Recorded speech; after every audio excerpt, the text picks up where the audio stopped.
নমস্কার, আমি দেবপ্রিয়া সাহা, একজন ডায়েটিশিয়ান এবং ডায়াবেটিক এডুকেটর।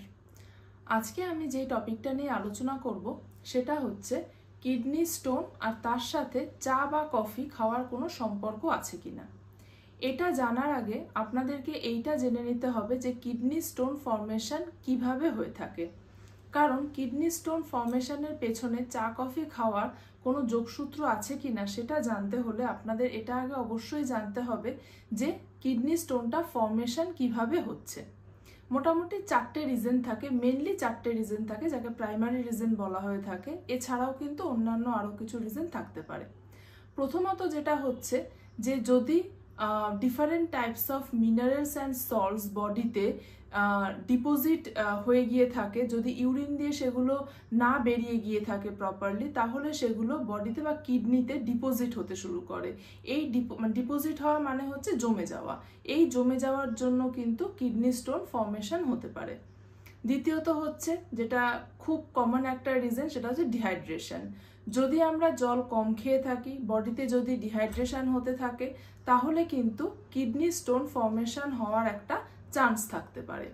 তৃতীয়ত হচ্ছে ফ্যাট ডিপোজিশন, মানে যদি কেউ ওবেস পেশেন্ট হয়ে থাকে, সে যদি এখন গ্রেড 1, গ্রেড 2 বা গ্রেড 3 ওবেসিটিতে থেকে থাকে, তাহলেও কিন্তু ফ্যাট ডিপোজিশন হয়ে বডিতে কিডনি স্টোন ফর্মেশন হওয়ার চান্সেস একটা থাকতে পারে।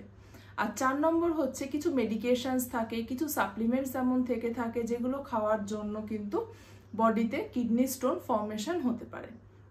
তাহলে এই চারটে রিজনসের মধ্যে এমন কিন্তু কোথাও বলা নেই যে চা বা কফি খাওয়ার জন্য কিডনি স্টোন হচ্ছে।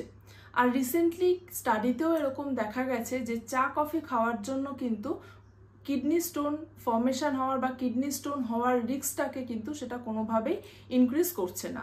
বরং এটা দেখা গেছে যে যদি চা বা কফি কিছু অ্যামাউন্টে বা মডারেট অ্যামাউন্টে যদি ডেইলি বেসিসে খাওয়া যায়, তাহলে কিন্তু কিডনি স্টোন ডেভেলপ হওয়ার যে রিস্কটা থাকছে বডিতে, সেটা কিন্তু অনেক ক্ষেত্রে ডিক্রিজ করছে। তাহলে প্রথমত আমি আসবো ব্ল্যাক টি এবং গ্রিন টিতে। প্রচণ্ড ট্রেন্ডি এখন গ্রিন টি খাওয়াটা। স্টাডিতে এটাও দেখা গেছে সেই জন্য যে যদি গ্রিন টি কেউ ডেইলি বেসিসে লো টু মডারেট অ্যামাউন্টে খেয়ে থাকেন, তাহলে কিন্তু তার কিডনি স্টোন ফর্মেশন হওয়ার যে রিস্কটা, সেটা কিন্তু ডিক্রিজ করবে। এরপর আসছি ব্ল্যাক টিতে। ব্ল্যাক টি যদি ডেইলি বেসিসে 6 কাপ পর্যন্ত কেউ খেয়ে থাকেন, তাহলেও কিন্তু সেক্ষেত্রে কিডনি স্টোন ফর্মেশন হওয়ার যে রিস্কটা, সেটা কিন্তু কখনোই ইনক্রিজ করবে না। এরপর আমরা আসবো কফিতে। কফি কিন্তু দু রকমের হয়ে থাকে, একটা হচ্ছে ক্যাফিনেটেড কফি, একটা হচ্ছে ডিক্যাফিনেটেড কফি। এবার বক্তব্য হচ্ছে, প্রশ্ন অনেকেরই থাকতে পারে যে কোন কফিটা তাহলে খাওয়া যেতে পারে। দুটো কফি খাওয়া যাবে, কিন্তু সেক্ষেত্রে অ্যামাউন্ট একটা নির্দিষ্ট করে দেওয়া হয়েছে। স্টাডি অনুযায়ী যদি 1 কাপ মতন ক্যাফিনেটেড কফি অথবা 1.5 কাপ মতন ডিক্যাফিনেটেড কফি কেউ ডেইলি বেসিসে ইনটেক করার হ্যাবিট কারোর থেকে থাকে, তাহলে কিন্তু সেক্ষেত্রে কিডনি স্টোন ফর্মেশন হওয়ার যে রিস্কটা, সেটা কিন্তু অনেকটা ডিক্রিজ করবে বা ইনক্রিজ করবে না সেক্ষেত্রে রিস্কটা। তাহলে আপনারা বুঝতেই পারলেন যে কিডনি স্টোন ফর্মেশন হওয়ার সাথে বডিতে চা কফি খাওয়ার কিন্তু কোনো রকমের সম্পর্ক নেই। চা কফি খাওয়ার যে হ্যাবিট যাদের থাকছে, তাদেরকে সেটা ত্যাগ করতে হবে না। বা যদি কেউ ভয়তে চা কফি খাওয়ার হ্যাবিটকে ছেড়ে দিয়ে থাকেন যে কিডনি আমার স্টোন হতে পারে এই চা কফি খাওয়ার জন্য, তাহলেও সেটাকে অমিট করার কোনো দরকার নেই।